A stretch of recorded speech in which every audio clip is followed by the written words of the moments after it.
In 1644, a total of 45,000 men faced each other under the auspices of a tremulous thunderbolt and the light of a harvest moon. They were to be the largest belligerent forces to ever assemble on English soil. After just one evening's conflict, the fields of Long Marston were to be stained with the blood of 4,000 men. King Charles I sustained one of the most crippling defeats of the Civil War. Indeed, the outcome of Marston Moor was to pivot the control of the north of England unequivocally towards the parliamentarians. Its importance as a set-piece battle should not be underestimated. Historians such as Peter Young claim that it heralded the downfall of the king and the birth of our modern parliament. The battle was also to make and break the reputations of two of the most prolific figures of the First Civil War, Oliver Cromwell and Prince Rupert of the Rhine. The latter, hitherto the battle, was deemed to be invincible, and parliamentarian soldiers shuddered in his wake. Following the battle, he was drenched in ignominy, and is poignantly remembered to have cowered in a bean field following his army's annihilation. On the other hand, Cromwell emerged rather controversially as the architect of one of the parliamentarians' most glorious victories. In early 1644, York, England's second city, lay besieged by 28,000 parliamentarian troops. The besieging was difficult due to the city being defended by a continuous circuit of Roman and medieval walls, not to mention its natural fortifications in the River Ouse and the smaller River Foss. This made encirclement almost impossible. The garrison itself was well supplied with provisions and was fully manned after the arrival of the Marquis of Newcastle's Northern Army on the 18th of April. Meanwhile, Prince Rupert hurried south to a council of war at Oxford, the royalist capital, on the 25th of April 1644. After the council disbanded, Rupert went north to assist the Marquis of Newcastle at York. Rupert hoped to raise the siege of York and rejoin the king before the summer was out. Prince Rupert marched from Shrewsbury on the first stage of the York March on the 16th of May. With him were 3 cavalry regiments, 5 regiments of foot and a regiment of dragoons. On the 23rd they were joined by Lord Byron, with 4 regiments of horse and 4 of foot at Chester. In order to secure a crossing of the River Mersey, Rupert stormed the parliamentarian outpost of Stockport on the 25th. He then skirted around the well-fortified town of Manchester and advanced on Bolton.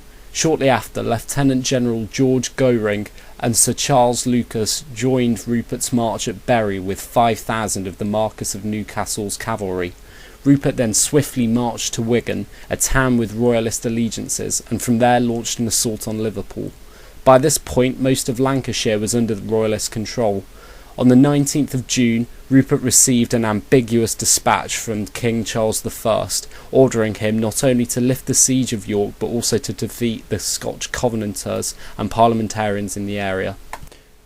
As Rupert approached York, he deployed his cavalry in a line in sight of the parliamentarians. They fell for Rupert's ploy and met his cavalry screen at Marston Moor.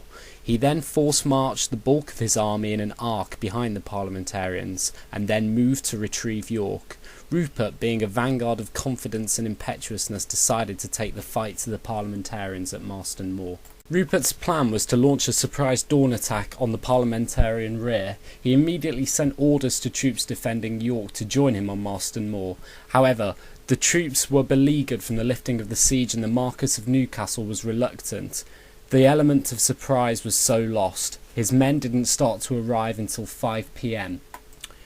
The two armies deployed in a fairly conventional order of the day.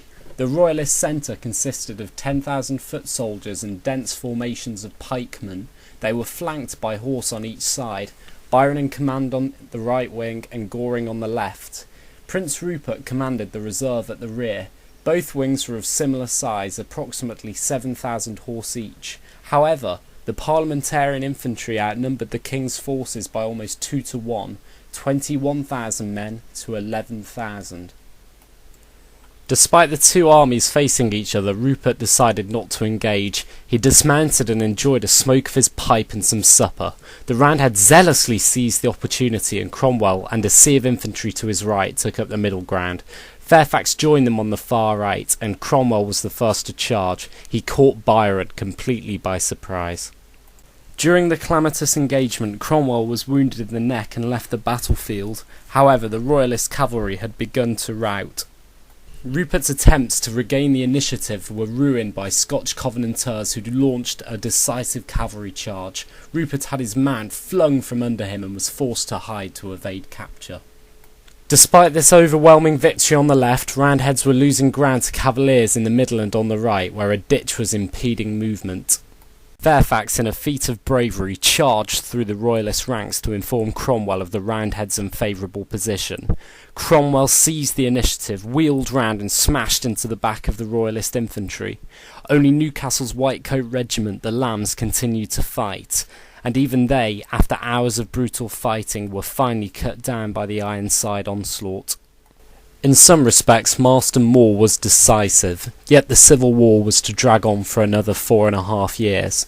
The Royalists were to find themselves asphyxiated by an ever-shrinking area of support.